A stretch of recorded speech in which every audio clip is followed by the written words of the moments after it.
কাকা, যদি আপনি সরকারি অনুদান পান তাহলে কি আপনার এই খামারটা বড় করার কোনো ইচ্ছে আছে? তাহলে আমি এই সরকারি অনুদান পাইলে আমি ইচ্ছা আছে আমি বড় করব।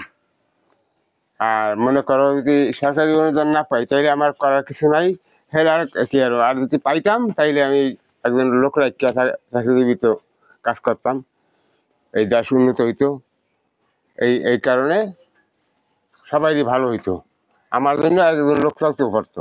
আপনি চাইতেছেন আপনার এই খামারটা বড় করতে, যদি সরকারি অনুদান পান তাহলে, এবং সরকারি অনুদানের মাধ্যমে আপনার এলাকায় যে বেকার সমস্যা আছে সেটাও আপনি লাঘব করতে চান। লাঘব করতে চাই। এবং দেশের যে আর্থিক উন্নয়ন, সেই উন্নয়নে আপনি একজন অংশীদার হতে চান।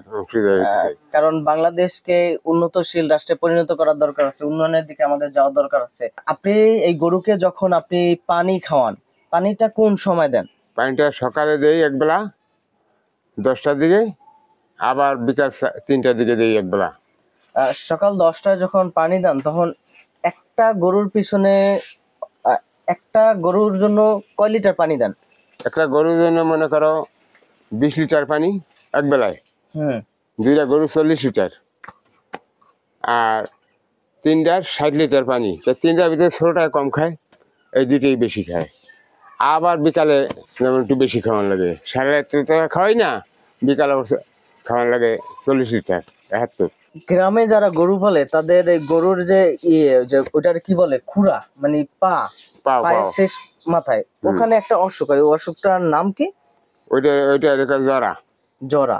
আপনার গরু কি জ্বরে? না, আমার গরু জ্বরে নাই, আল্লাহ রাখলে ভালো আছে। এই পাকার কারণেই ভালো আছে। আমি আনা হয়ে গেই ওই পয়লা ছোট করে রাখছি, হেনে পাকা করছিলাম এই ফলট, হেনে যেমন এরকম উড়েছিলাম না। আর হেনে করছি খালি এই 5 তলের ডু পাকা। আমি কিনা হইতে আমার গরু কোনো অসুবিধা হয়নি, আল্লাহর রহমত।